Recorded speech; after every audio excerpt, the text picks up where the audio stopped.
পদ্মা বাংলাদেশের প্রধান নদী। এটি হিমালয়ে উৎপন্ন গঙ্গা নদীর প্রধান শাখা এবং বাংলাদেশের দীর্ঘতম নদী। বাংলাদেশের গুরুত্বপূর্ণ শহর রাজশাহী এই পদ্মার উত্তর তীরে অবস্থিত। বাংলাদেশে নদীটির দৈর্ঘ্য 341 কিলোমিটার, গড় প্রস্থ 10 কিলোমিটার এবং নদীটির প্রকৃতি সর্পিলাকার। 1911 থেকে 2015 সাল পর্যন্ত পদ্মার ভাঙনে পড়েছে মোট 1749 বর্গ কিলোমিটার। আর পলি পড়ে গড়ে উঠেছে 1316 বর্গ কিলোমিটার এলাকা। দুর্বল ও অপরিণত মাটির কারণে সবচেয়ে বেশি ভেঙেছে মাওয়া, শরীয়তপুর ও চাঁদপুর। এই বছর তো বটেই, 105 বছর ধরে পদ্মাপাড়ের মানুষ সবচেয়ে বেশি ভাঙনের শিকার হয়েছে।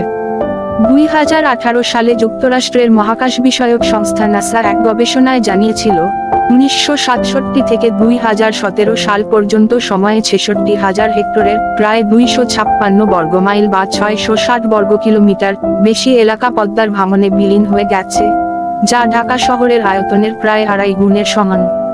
প্রতিবেদনে পদ্মাকে পৃথিবীর সবচেয়ে ভাঙনপ্রবণ নদী হিসেবে চিহ্নিত করা হয়েছে। আর গত ডিসেম্বরে বিশ্বের গুরুত্বপূর্ণ বিজ্ঞান সাময়িকী স্প্রিঙ্গার নেচার 105 বছরে পদ্মার ভাঙন নিয়ে আরেকটি গবেষণা প্রতিবেদন প্রকাশ করেছে।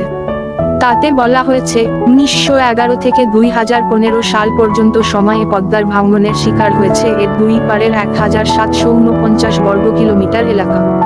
আর পলি পড়ে গড়ে উঠেছে 1316 বর্গ কিলোমিটার।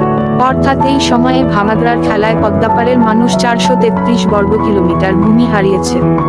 স্প্রিঙ্গার নেচারের গবেষণাটির দলনেতা অস্ট্রেলিয়ার কার্টিন বিশ্ববিদ্যালয়ের শিক্ষক আশরাফ দেওয়ান বলেন, গঙ্গা ও ব্রহ্মপুত্র মতো বিশাল দুটি নদী অববাহিকার পানি পদ্মার মতো একটি সরু নদী দিয়ে বঙ্গোপসাগরে পড়ে।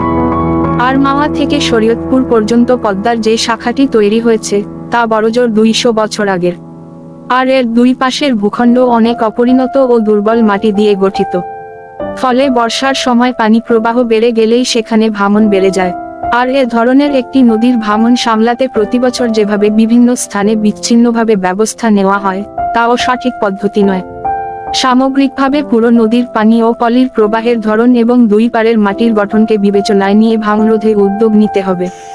গবেষণাটির সঙ্গে যুক্ত গবেষকেরা বলেন, পদ্মায় প্রতিবছর 17 বর্গ কিলোমিটার ভাঙে আর 13 বর্গ কিলোমিটার গড়ে।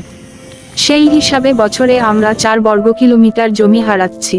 এত বেশি ভাঙনের কারণ হিসেবে গবেষণাটিতে মূলত বন্যা ও বন্যার সঙ্গে আসা বিপুল পরিমাণ পলিমাটিকে দায়ী করা হয়েছে।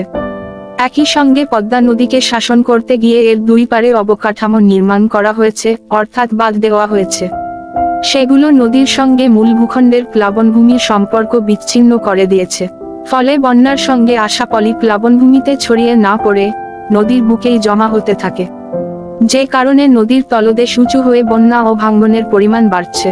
গবেষণায় বলা হয়েছে, পলির কারণে পদ্মার বুকে 4টি বড় চর তৈরি হয়েছে। শরীয়তপুর, চাঁদপুর, ফরিদপুর ও মাদারীপুরের কাছে ওই চরগুলো বন্যার পানি প্রবাহে বাধা পায়। ফলে পানি বঙ্গোপসাগরে দ্রুত নামতে বাধা পেয়ে বন্যা দীর্ঘস্থায়ী হয়। একই সঙ্গে চরে বাধা পেয়ে পানি নদীর তীরে ভাঙনের পরিমাণ বাড়িয়ে দেয়। এই বছরের বর্ষাতেই পদ্মার ভাঙন অস্থায়ীভাবে ঠেকাতে এরই মধ্যে পানি উন্নয়ন বোর্ডের পাউবো প্রায় 50 কোটি টাকা খরচ হয়ে গেছে। শুধু শরীয়তপুরে এ পর্যন্ত 10 কোটি টাকা খরচ করেও ভাঙন সামলানো যাচ্ছে না। এরই মধ্যে জেলার প্রায় 8 কিলোমিটার এলাকা ভাঙনের শিকার হয়েছে। জানতে চাইলে ব্র্যাক বিশ্ববিদ্যালয়ের ইমেরিটাস অধ্যাপক আইনুন নিশাত বলেন, পদ্মা পৃথিবীর অন্যতম গতিশীল নদী। বিশেষ করে বর্ষাকালে এটি কোথায় কখন ভাঙন ঘটাবে তার পূর্বানুমান অনেক সময় করা যায় না।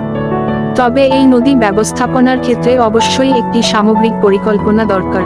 একই সঙ্গে নদীটির চরগুলোতে ও দুই তীরে অবকাঠামো নির্মাণের ক্ষেত্রে আরও সাবধান হতে হবে।